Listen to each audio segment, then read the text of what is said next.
नमो भगवते वासुदेवाय।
वशिष्ठं व्यासं शुकं गौरपदं महान्तं गोविन्दयोगीन्द्रमथाशिष श्रीशङ्कराचार्यमथास्य पद्मपादं च हस्तामलकं च शिष्यम् तन्त्रोऽहं वाक्यकारमन्यान् अस्मद्गुरुं सम्पतमावोषु श्रुति स्मृति पुराणानामालयं करुणालयं नमामि भगवत्पादं शङ्करं लोकशङ्करम् शङ्करं शङ्कराचार्यं केशवं बादरायणम् सूत्रभाष्यकृतो वन्दे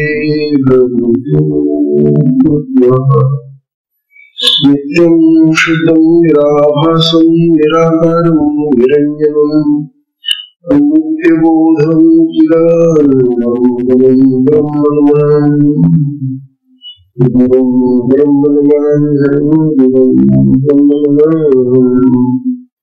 ईश्वरो गुरुरात्मेति मुक्तिभेदं भागिनी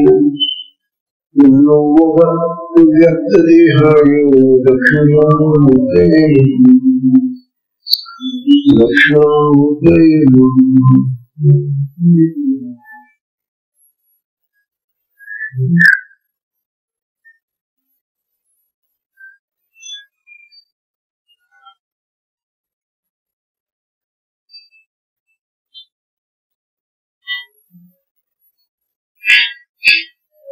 श्री सद्गुरुनाथ महाराज की जय।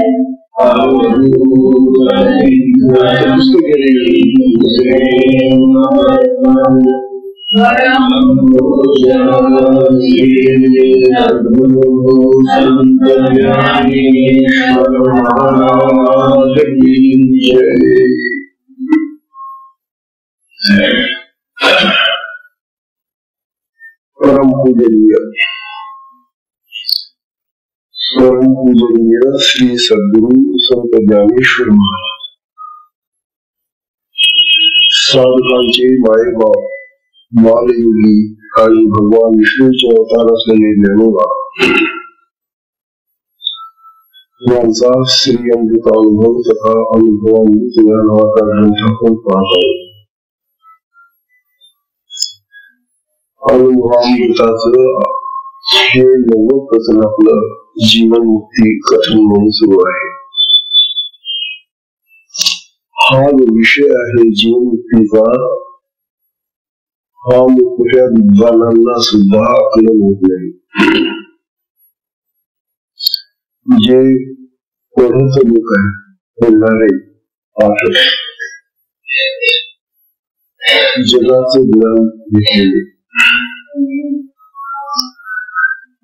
हा जगाचा ज्ञान घेतलेला परमपुरुष विद्वान विषय किती मोठा विद्वान असला तरी हे जीवनमुक्तीचं जे ज्ञानोबांचं प्रवचन आहे हे समजणं बिलकुल अशक्य. कारण परमार्थाचा नसल्यावरून अनेक वर्ष ज्यांनी वाटचाल केलेली आहे आणि ज्याला काही थोडाफार परमार्थाचा लाभ झालेला आहे अशाच काही भक्तांना साधकांना हा जीवनमुक्ती ग्रंथ किंवा हे जीवनमुक्तीचं जे स्वरूप आहे ते थोडस शब्दांचा होईना कळतं. परंतु शब्दांनी कळलेलं अनुभवण्याला कसे शब्दांनी आपल्याला ज्ञानवास होईल लागेल परंतु ज्ञानवांचा हा अनुभव आहे हा अमृताचा अनुभव आहे. ज्ञानवंता ते मग अमृत आहे अनुभवामृत आहे अनुभवाचं अमृत मला मी अमृत पाचतो हे साधकांनो हे अमृत आता तुम्हाला मुखाने पिताने येणार पण पिण्याची गोष्ट ती तोंडाने होते परंतु हे जे अमृत आहे हे आपल्याला कानांनी याच्याला मिळते. आपल्याला असं सांगताय ते आपल्या ज्या उंग्या त्या इतक्या तशा बरोबर आल्या तसं अतिशय सोप्या वाटतात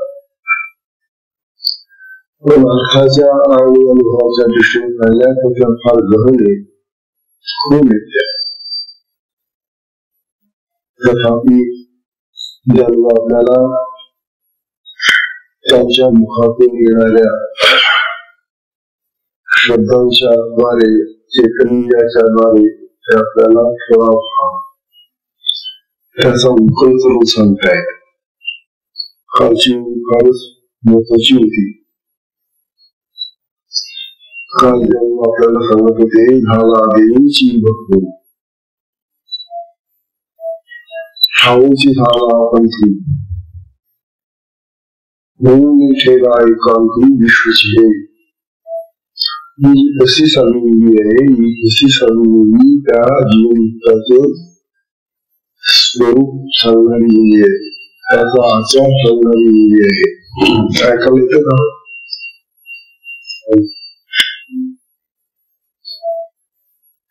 बोलले की तो जो जीवन मुक्त महात्मा आहे जिवंत असताना त्याचे सगळे बंध तुटून गेले बंधन मुक्त झाले आहे.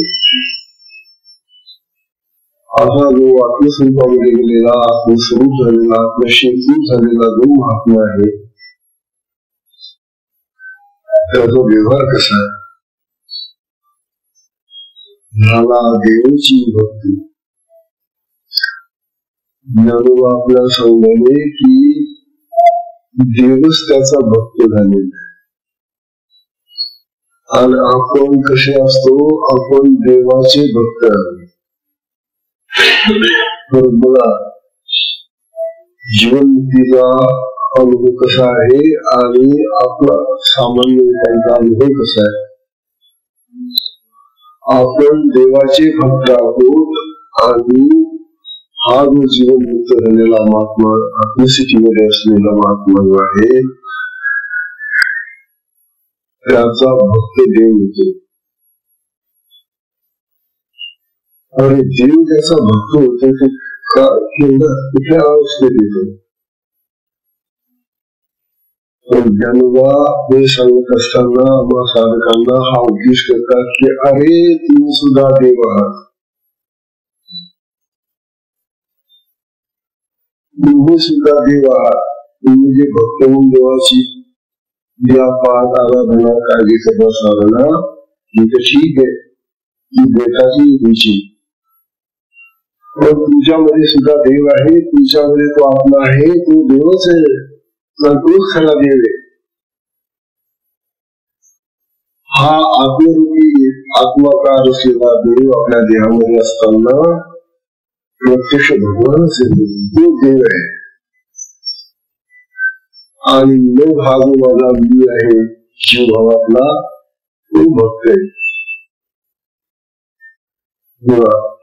जो मी म्हणतो, मी या देहाला देह भाव जीव भाव घालू आमचा आहे, तो भक्त होतो. आणि आमच्या आलेल्या असलेला जो आत्मराग आहे तो देव आहे. म्हणजे आम्हीच आमच्या देवाची भक्ती होतो आणि तो देव आमचा भक्ती होतो. तेव्हा देव आणि भक्त हे जे स्वरूप आहे हे आत्म्याचं स्वरूप. भक्त म्हणजे मनुष्य बरोबर आहे. आम्ही का समजतो, आम्ही मनुष्य आहोत, जे भाव आहे देहाने आम्ही. तेव्हा देह स्वरूपामध्ये जरी आम्ही असलो तरी देह तादात्म्य सोडून, ते बंध सोडून मी आत्मा आहे ते धारण करून आम्ही जर देवाकडे गेलो तर तो देव म्हणतो, अरे मी तुझा भक्त आहे. तुझ्यातला जो आत्मराग आहे ना, त्याचा मी भक्त करतो, आत्मा सगळीकडे आहे ना.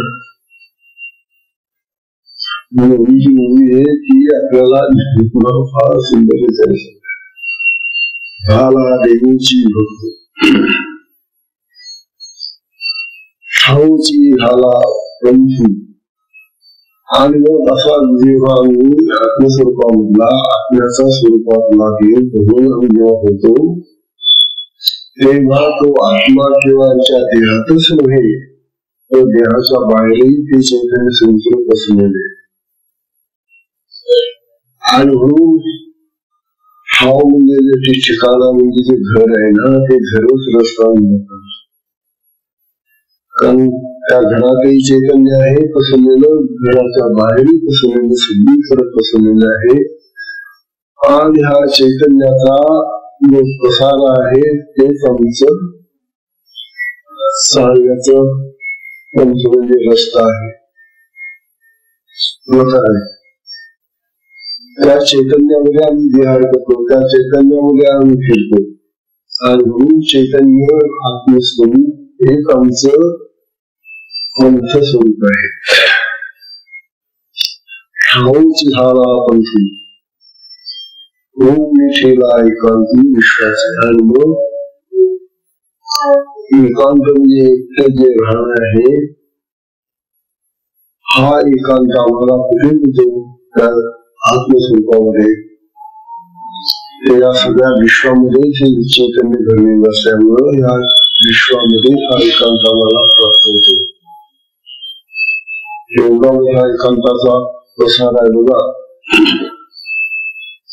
एकटं राहणं, एकांत राहणं आणि एकाचाही अंत होऊन राहणं, हा एकांत आहे खरा. जिथं मी कुणीच नाही. आता मी कुणी नाही म्हणजे मी देव नाही, माझा देव नाही, माझं नाव नाही, गाव नाही, काही नाही. मी आत्मा आहे, मी आत्मचैतन्य आहे. आणि जेव्हा मी आत्मचैतन्य असतो त्यावेळेला हा विश्वाचा प्रसारा यामध्ये मला एकांत प्राप्त होऊन मी एकटा आहे. ते आत्मचैतन्य आणि मी एकरूप असल्यामुळे मी एकांतात राहतो.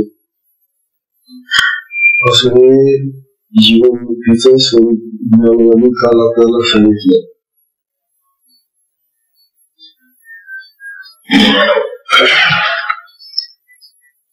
जेव्हा आपल्याला हे सांगून राहिले की जीव भावातून वर उठण्यासाठी सांगते. देह भावातून वर उठला वर झालं झाला हा देव. या देहाचा जो संबंध आहे तो आता सोडा, ते बंधन सोडा, त्या बंधनातून मुक्त व्हा. कारण जीव भावामध्ये जोपर्यंत आम्ही राहू तोपर्यंत संसारीच राहू. कारण जीवाला संसार आहे. जीव जेव्हा देहाच्या रूपाने निर्मित होत असतो त्यावेळेला तो संसारीच राहतो. तो संसाराच्या गोष्टी बोलेल आणि करेल.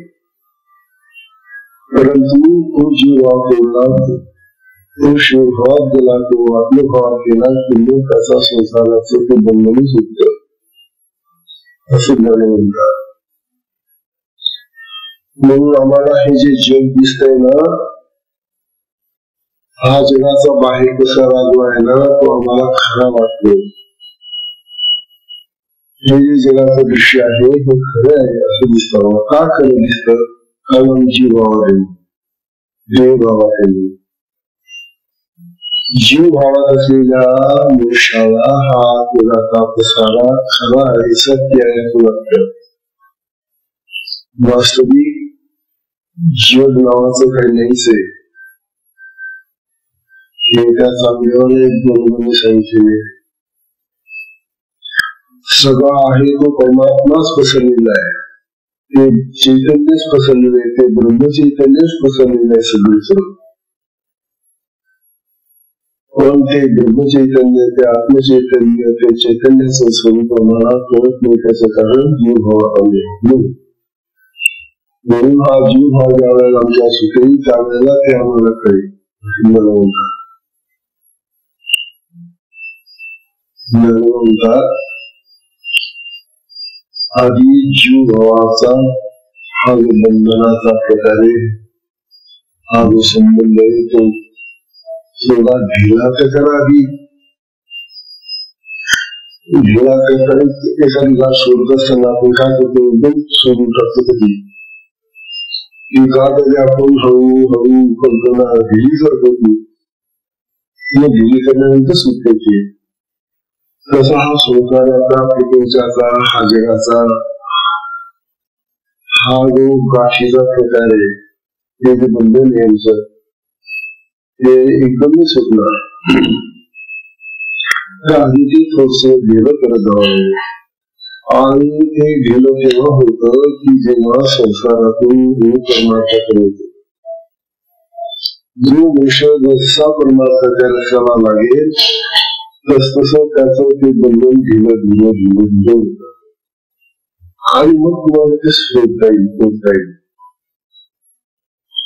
म्हणून आधी प्रपंचाचं, संसाराचं, जगाचं ते बंधन ढिलं करा. ढिलं झाल्यानंतर त्याच्यातून मुक्त व्हा, ते बाजूला व्हा. म्हणून जगाला असे सांगावे की तुम्ही त्यातून मुक्त झाला मग तुम्हाला देव दिसेल, मग तुम्हाला देव कळेल. आम्ही काय करतो, संसाराने शिकलेला असतो, दुसऱ्या देवाला बघत असतो आणि म्हणतो की देव मला पाहणार, देव मला पाहणार आहे. देव म्हणतो बाबा तुमचं तिकडे शिकलेलं आहे, मी तुला कसं काय करू. तेव्हा जीव भावाचं बंधन तुटल्यानंतर आपल्याला भक्त होता येतो. खरा भक्त तो आहे की जो संसारातून आनंद झालेला आहे. आणि मग आधी भक्त भावाला असतो आणि भक्त झाल्यानंतर देव कळतो. कोणत्या भक्ताला देव कळतो? जो जगाचं बंधन सोडून मुक्त झालेला आहे आणि भक्त झालेला आहे त्याला देव कळतो. असा देव कळतो म्हणजे काय कळतं की मी देव आहे हे कळतं, माझ्यामध्ये देव आहे हे कळतं. देव कळून म्हणजे काय कुठेतरी शिकायला जाणं, पुस्तकातलं वाचणं मी बोललोय. अरे माझ्या देहामध्ये तू आत्मा सहयोग काम करतोय, तू देव आहे हे कळतं भक्त झाल्यानंतर.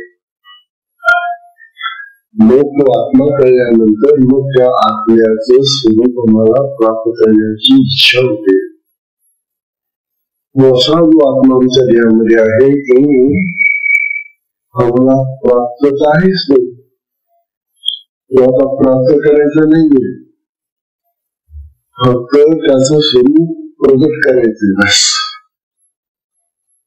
हे आत्मस्वरूप आमच्यामध्ये आहेच, परंतु त्याची जाणीव नाही आम्हाला, त्याचा अनुभव नाही आम्हाला.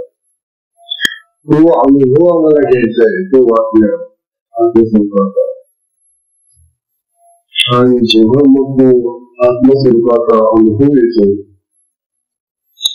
तेव्हा त्याला जीवनमुक्त म्हणतात.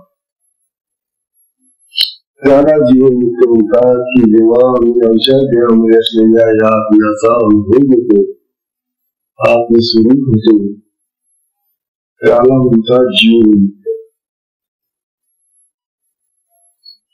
तेव्हा देव होणं, देव दिसणं आणि त्या देवाचं जे स्वरूप आहे ते कळणं आणि ते स्वरूप अनुभवणं आणि ते स्वरूप अनुभवणं म्हणजे जीवमुक्त होणं. अशा प्रकारचा हा टप्प्याटप्प्यांचा प्रवास याची जन्म सांगता येईल.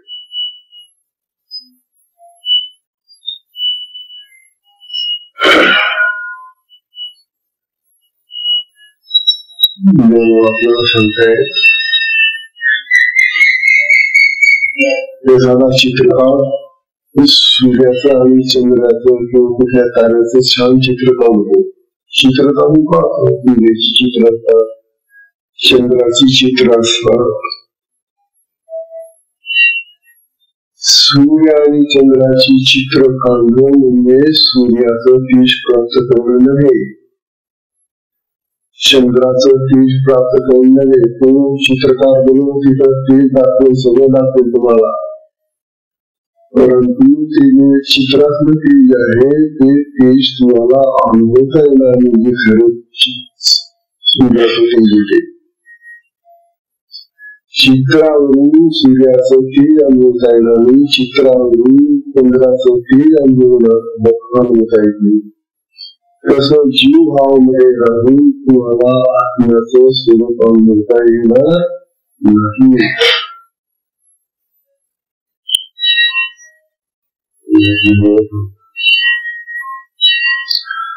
आणि भक्त होणं ही काही लहान गोष्ट नाही असं आपल्याला सांगायला. झाला देवीची भक्ती, देव जिथं भक्त होतो तिथं आम्हाला भक्त व्हायला काय लागला पाहिजे. बघा बनवतात शिवपुराणामध्ये भगवान शंकर हे विष्णूचे भक्त होतात. विष्णू पुराणामध्ये भगवान विष्णू हे शिवाचे भक्त होतात. भगवान ब्रह्मदेव विष्णूचा भक्त होते. तेव्हा हे देव एकमेकांचे भक्त बनतात. आणि देव असून सुद्धा ते भक्त होतात एकमेकांचे. आणि आपण माणसं समजतो एकमेकाला. वास्तविक आमच्यामध्ये प्रत्येकामध्ये आत्मा आहे. मग आमच्यामध्ये प्रत्येकामध्ये आत्मा आहे तर आम्ही देवच आहोत ना. पण आम्ही देहाकडे लक्ष ठेवून आम्ही वागतो, देह समजतो, मन श्री काय जे असेल ते समजतो आणि त्यामुळे आपल्याला भक्त होता येईल. भक्त होणं म्हणजे ते जे भगवंताचं स्वरूप आहे ते धारण करणं. देव भूत्वा देव म्हणजे शिव भूत्वा शिव म्हणजे शिव झाल्यानंतर शिवाचं पूजन येतं, देव झाल्यानंतर देवाचं पूजन येतं आणि ते खरं पूजन आहे, खरा भक्तीचा स्वभाव असं ज्ञान झालं. हरी हरी हरी मंत्र हा शिवाचा आहे ना. हा मंत्र कोणाचा? हरी म्हणजे भगवान विष्णू, हर म्हणजे शंकर. हा हरी हरी हरी हरी म्हणजे तो भगवान शंकर विष्णूचा मंत्र.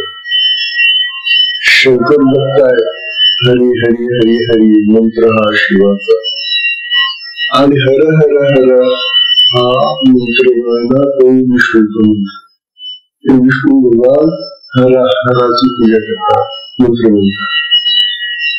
तेव्हा त्यांच्यामध्ये कमी जास्त असा काही भाव नाहीये. आम्ही मात्र शिवभक्त आहे आणि विष्णू भक्त आहोत असा शिवाचा आणि शिवाचा मोठा झगडा निर्माण सांगतो. देवादेवांची सुद्धा आम्ही नालस्ती करतो. हा तुला आपल्या देवाचा भक्त आहे का? नाव द्यायला तुझा देऊन त्याचा काय वेगळं आहे का? देव समजला काय देव म्हणजे तो सुधायचा जवळ किंवा मूर्ती असं समज. खरे देव म्हणजे ते आत्मचैतन्य आहे. त्या आत्मचैतन्यामध्ये भेद नाही. तेव्हा भेददृष्टीने आम्ही देवाचं संकल्प म्हणून आम्हाला जीवावर राहतो. जीवावर असताना असा भेदभावच राहतो. असं आपला स्वतः देव आणि भक्त दिवा नाही विचार करा नाही. अरे देव आणि भक्त हा भेदजनक असा विचार नाहीये, बैठाचा विचार नाहीये. ते एकूणच असतात हे करायला लागेल.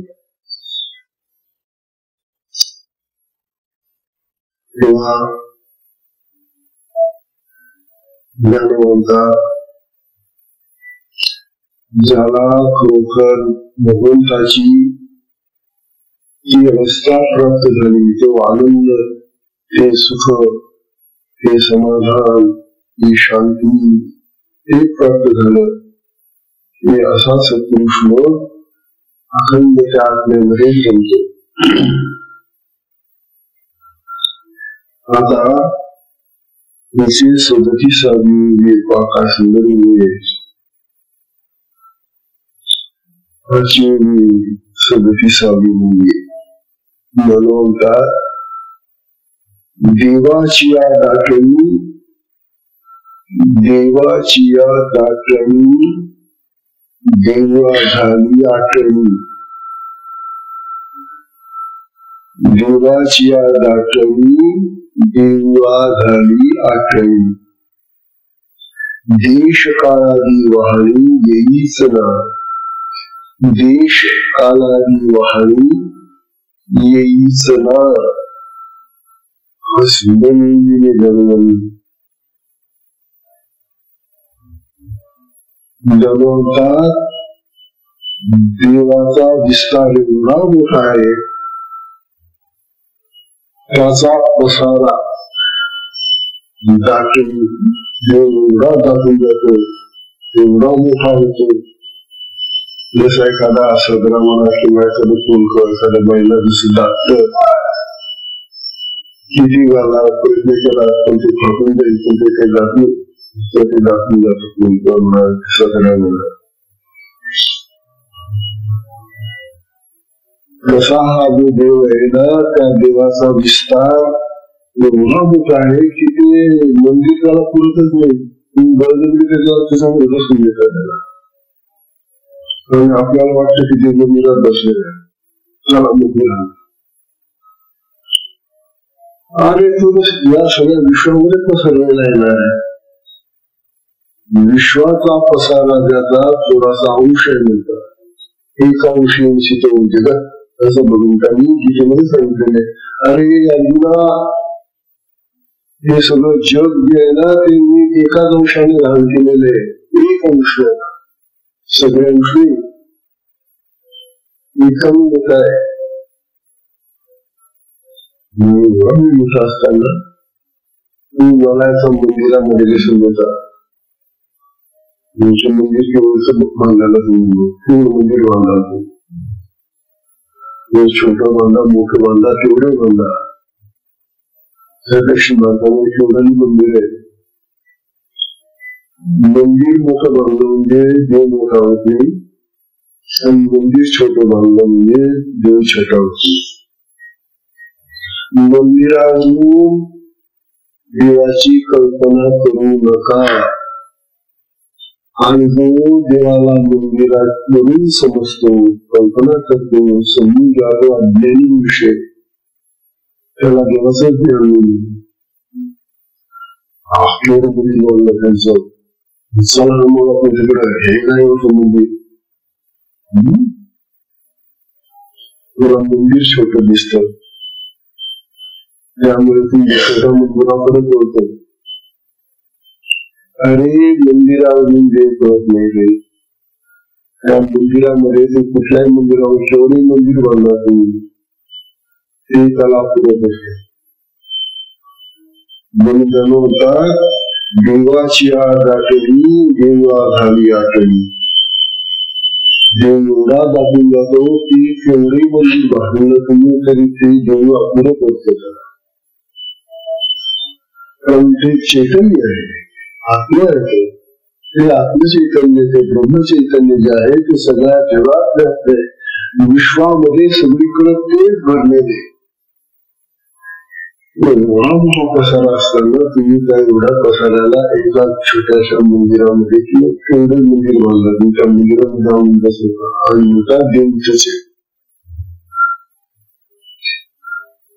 हे कशासाठी सांगणारे गरबा यांची मंदिरांसंबंधी आणि मूर्तींसंबंधी देवासंबंधीची कल्पना दूर व्हावी. प्रारंभी तर तसंच करावं लागेल आम्हाला. आम्हाला जो माहिती नव्हतं देव धर्म काहीच नव्हतं. आम्ही जेव्हा निवड प्रपंची होतो, निवड संसारी होतो, त्या निवड संसारी अवस्थेतून थोडासा परमार्थ कळावा म्हणून त्या मंदिराकडे यावं लागतं. म्हणून मंदिराची आणि त्या देवाची आपल्याला स्थापना करायला लागते की बाबा रे निश्चय आहे, परंतु त्यालाच पकडून नाही ठेवायचं. ते मंदिर म्हणजेच त्याचं घर आहे असं नाही समजायचं. आणि तो भगवान त्या ठिकाणी बसवला तो म्हणजे तेवढाच आहे असं नाही समजायचं. सगळ्या विश्वात व्याप्त आहे. म्हणून आपल्याला आता आपण साधक असल्यामुळे आपल्याला हा विचार करायलाच पाहिजे. आपण इकडे लोकांसारखं तिथे लोक जाऊन आपल्याचं नाही, लोक पसंत जाईल पण तो भेटणार नाही. आज जो आहे तुमच्या बसलेला ते सगळा लोक आपटतात. हे तुमचं बाह्य जे बसलेलं आहे ना ते देवाला पसंत नाही. किती नारळ फोडा, नारळ फोडणं म्हणजे डोका पडणे. नारळ म्हणजे ते डोक्यासाठी नसतं. मासलं डोकं फोडून घेण्यात काय ते नारळ बोला.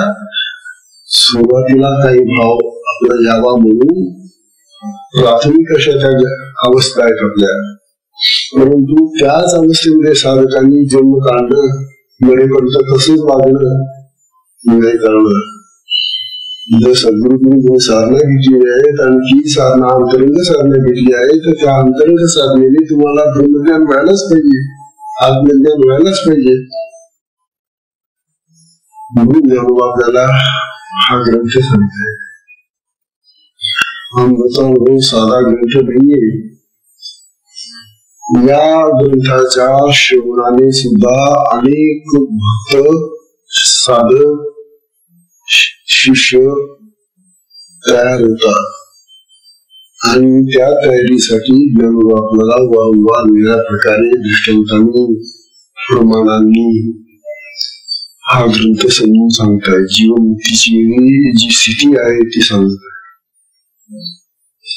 मग अज्ञान काय म्हणताय, देवाच्या दाटणी देवळा झाली आठळी, देश काळा दिवाणी येईच ना. सुंदर संकल्प आहे. आणि जिथं ते मंदिर सुद्धा परत येतात देवाला.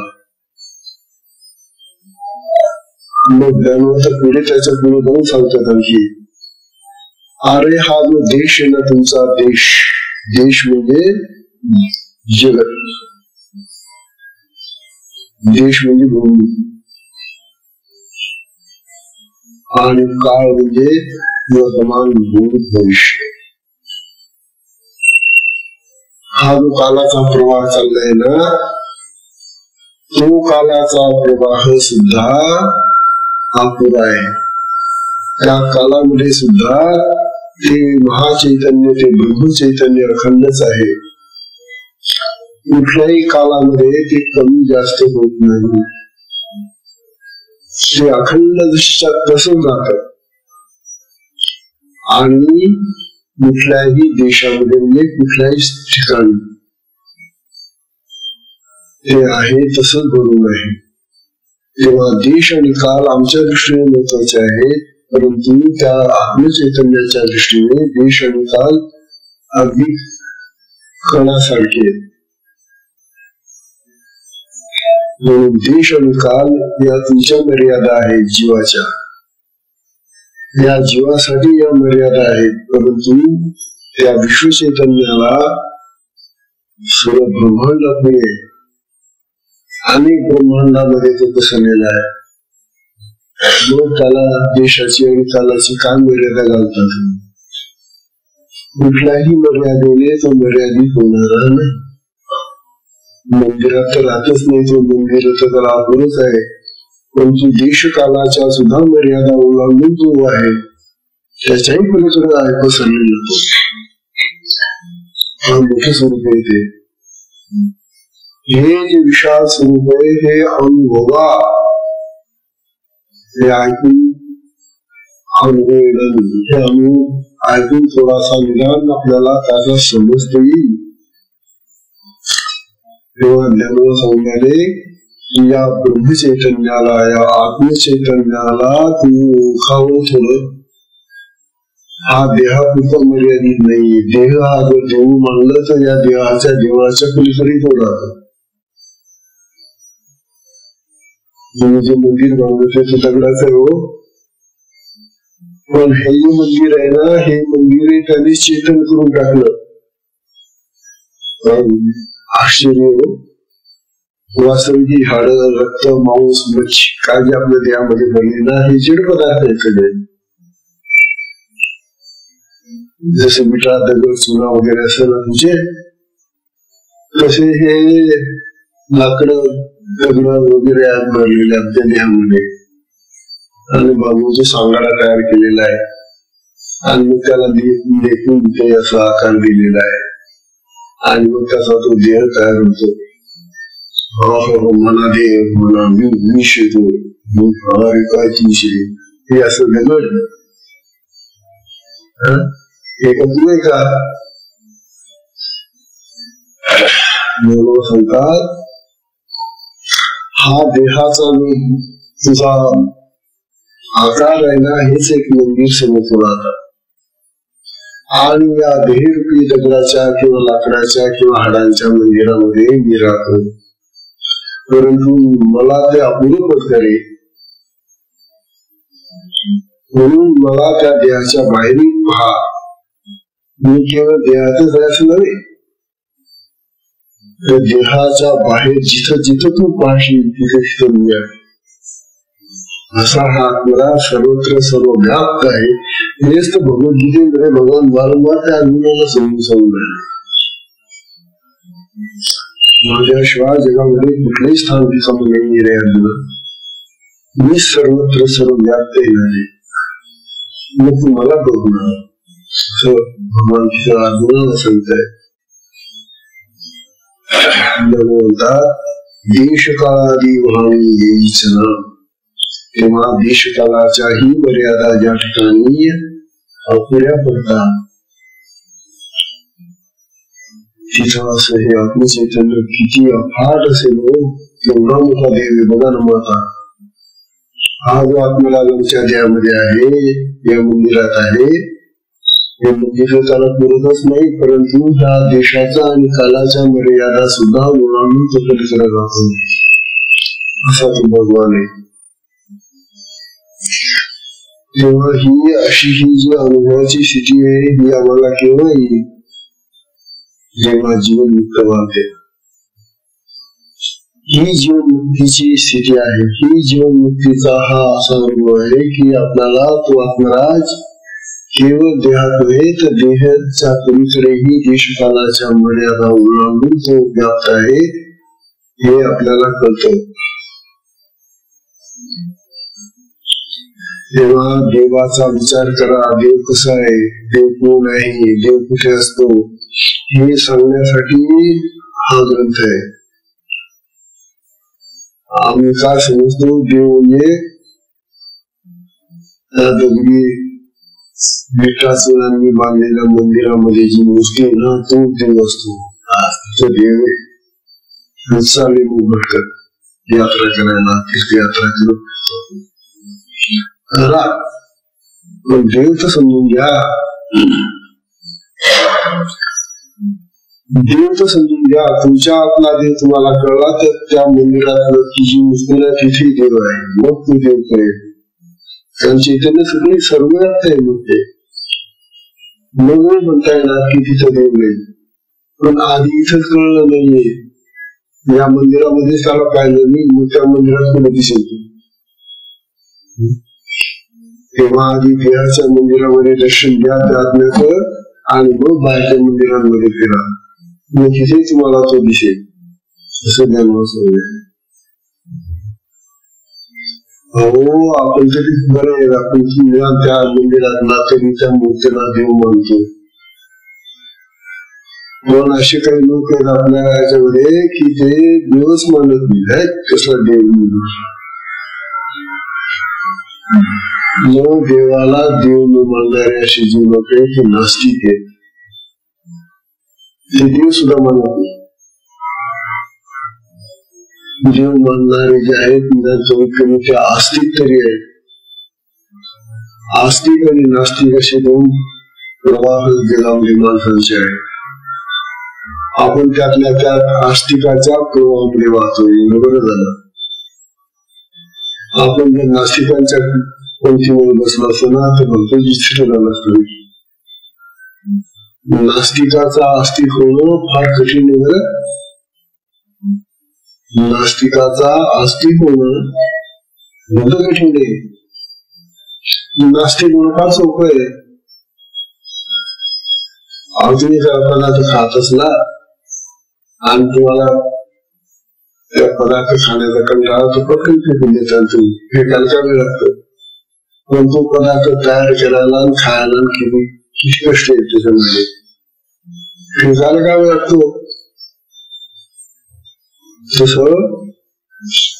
नास्तिकाचा आस्तिक झाला रे झाला की तरच त्याला हा देवाचा हा जो प्रकार आहे तो कळायला लागतो. देव समजतो त्याला. आणि मग देवाचा अनुभव जेव्हा त्याला येतो तेव्हा तो जीवनमुक्ती होतो. असं समजतो. आधी नास्तिकातून नास्तिक व्हा, देव माना. देव मानल्यानंतर देव समजून घ्या. देव कळावा लागतो. आणि हा देव कळण्यासाठी ज्ञानोबा आपल्याला सांगणार आहे की तो सद्गुरूंच्या कृपेशिवाय कळत नाही. कारण हा जो देव आहे, देवाला कळणं जाणणं म्हणजे आत्म्याला जाणणं आहे. देव म्हणजे आत्मा आहे. आणि आत्म्याला जाणण्यासाठी अशा सद्गुरूंची कृपा असली तरच तो देव कळतो. देवाला जाणण्यासाठी, देव समजण्यासाठी, देवाचा अनुभव घेण्यासाठी सद्गुरूंची कृपा लागते. आणि त्या कृपेने देवाची अनुभूती यायला लागली की मग आपण जीवनमुक्तीच्या अवस्थेकडे जाऊ लागतो. असे ज्ञानाला सांगलेले.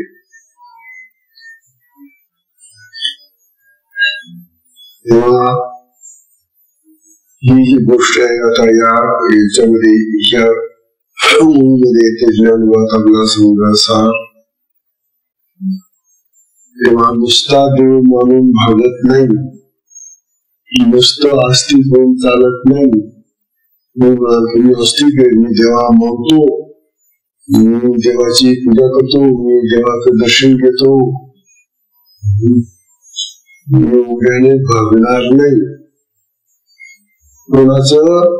साधकाचं. मी साधक आता साधकाचं एवढ्याने भागणार नाही. हा, बाकीच्या लोकांचं भागेल ज्यांचे गुरु नाही, काही नाही, ठीक आहे. परंतु एकदा का तुम्हाला सद्गुरूची प्राप्ती झाली आणि साधन प्राप्त झालेले तर मग एवढ्याने भागणार नाही. मग काय करावं लागेल आम्हाला? तर तू देव कळावा लागेल. आधी तो देव समजून घ्यावा लागेल. देव कोण आहे, कुठे आहे, कसा आहे. आणि तो देव कळला म्हणजे तो आपल्या देहामध्ये आहे हे जर कळलं मग त्याची तो प्राप्त आहे ना. मला प्राप्ताची प्राप्ती आहे, अप्राप्ताची प्राप्ती नाही. जे अगोदरच आपल्याला त्यामध्ये आहे तेच आपल्याला प्राप्त करून घ्यायचंय, ते उघड करून घ्यायचंय, ते आपल्याला जाणायचंय. आणि असं तुम्ही जाणलं की तुम्ही जीवनमुक्त होता. जो आत्मस्वरूप जाणतो, आत्मस्थिती जाणतो, जो देवाला खरोखर अनुभवाने जाणतो, तो जीवनमुक्त होईल असं ज्ञान सांगतात. आणि का किती सुंदर पण काय करावं आता, वेळ गेला, वेळ संपून गेला. मूवी अतिशय सुंदर आहे बघा. आता वाचून दाखवू आणि सोपी अगदी सोपी मूवी आहे. ही अगदी सारी मूवी आता ज्ञानोबा सांगताय,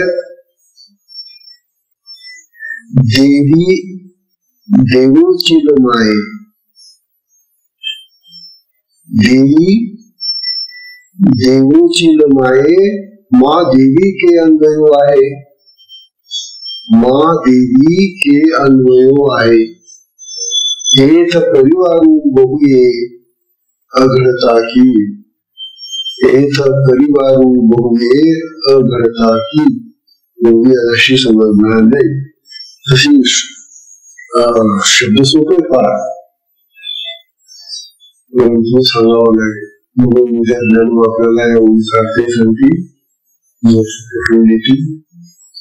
हा सुंदर देव देवीचा आता प्रश्न आला तेव्हा देवीने तर यायलाच पाहिजे. आता देवीने तर ऐकलंच पाहिजे. नाही देव तर येतात बिचारे,